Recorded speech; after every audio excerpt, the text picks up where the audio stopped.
अपने अस्तित्व में आया था अमरोहा, उसके बाद से लगातार यहां पर बादशाह सपा की देखी गई है कि इस बार भी सपा एक बार फिर से जीत दर्ज कर पाएगी। मुख्य मुकाबला किसमें?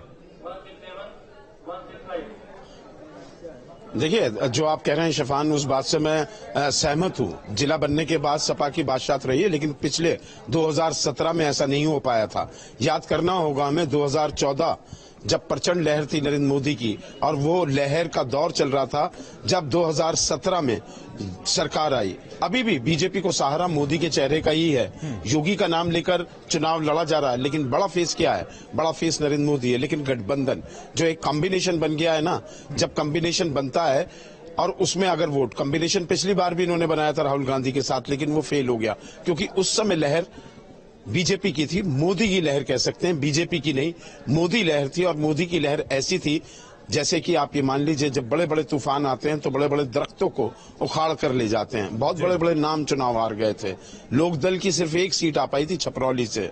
लेकिन इस बार वैसा प्रदर्शन अगर बीजेपी दोहराती है तो लगता ऐसा है कि 5 साल का और बनवास विपक्षी दलों के लिए बिल्कुल बिल्कुल। अभिषेक, आपके पास हम वापस आएंगे, लेकिन एक बड़ा अपडेट हम अपने दर्शकों को दे दें। इस वक्त की बड़ी खबर हम बता दें, आजम खान के बेटे अब्दुल्ला आजम ने समाजवादी पार्टी की बड़ी जीत का दावा किया है। मतदान के दौरान बुर्का और मास्क हटाकर पहचान को उन्होंने बेबुनियाद मुद्दा बताया और न्यूज स्टेट संवाददाता निशांत राय ने उनसे खास बातचीत की है। सुनिए।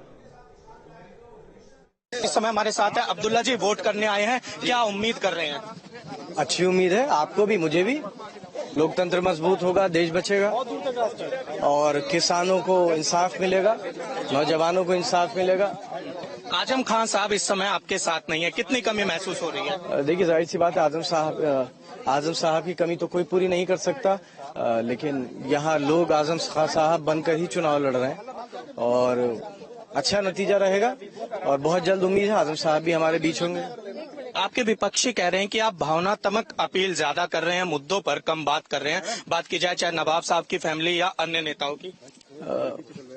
भाई, उनकी बात का जवाब देना मेरे लिए जरूरी नहीं है। मेरे लिए सबसे जरूरी है कि रामपुर के लोग क्या सोचते हैं। आखिरी सवाल, अगर अब्दुल्ला आजम जीत जाएंगे तो उनकी प्राथमिकता क्या रहेगी, और अगर आजम खान जीतेंगे तो रामपुर के लिए क्या प्राथमिकता रहेगी? आप इस पूरे जिले में कहीं पर भी निकल जाएंगे तो वहां पर आपको सिर्फ एक ही शख्स के नाम के पत्थर मिलेंगे।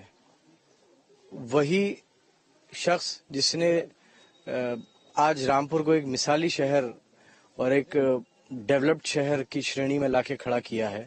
आजम साहब, उनका कल भी, उनका हमारा सबका मुद्दा कल भी विकास था, आज भी विकास और कल भी विकास है। अब्दुल्ला साहब, आखिरी सवाल है कि जो लोग वोट देने जा रहे हैं, ना तो उनके नकाब की चेकिंग की जा रही है, ना मास्क हटाया जा रहा है, धांधली का एक आरोप लगाया जा रहा है। ये सब कोई सवाल नहीं है।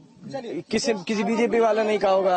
अब जब लोग हारते हैं तो ये सब करते हैं। तो ये थे हमारे साथ अब्दुल्ला आजम साहब, जिनका कहना है कि जो इस बार शहर में जितने भी पत्थर हैं वो आजम खान साहब के लगाए हुए हैं और इस बार भी उम्मीद है कि समाजवादी पार्टी यहां से अच्छा लड़ेगी और अब्दुल्ला आजम हो चाहे आजम खान हो, दोनों ही अपनी सीट पर जीत दर्ज करेंगे। वीडियो जर्नलिस्ट अतुल के साथ निशांत राय, न्यूज स्टेट, रामपुर। इस बीच बड़ी खबर आपको बताएं, लखनऊ से आ रही है। चुनाव आयोग से बीजेपी की शिकायत की गई है। फर्जी मतदान को लेकर बीजेपी ने शिकायत की। बीजेपी की शिकायत दरअसल की गई है, बुर्का वाली मुस्लिम महिलाओं की शिकायत यहां पर की गई है, जो नकाब पोश होकर मतदान करने के लिए पहुंच रहे हैं। और ऐसे में जब पहचान छुपाकर वोटिंग की जाती है तो ऐसे में फर्जी वोट का डर जो है वो बढ़ जाता है। ऐसे में शिकायत की गई है। तो लखनऊ से बड़ी खबर बता रहे, जहां चुनाव आयोग से बीजेपी ने शिकायत की है। बीजेपी ने कहा है कि फर्जी मतदान को लेकर एक पत्र लिखा है चुनाव आयोग को, जिसमें उन्होंने जिक्र किया है कि बुर्का वाली मुस्लिम महिलाओं की शिकायत की गई है। पहचान छुपाने से लेकर यह बात कहीं ना कहीं उठते हुए आई है। कर्नाटक से चला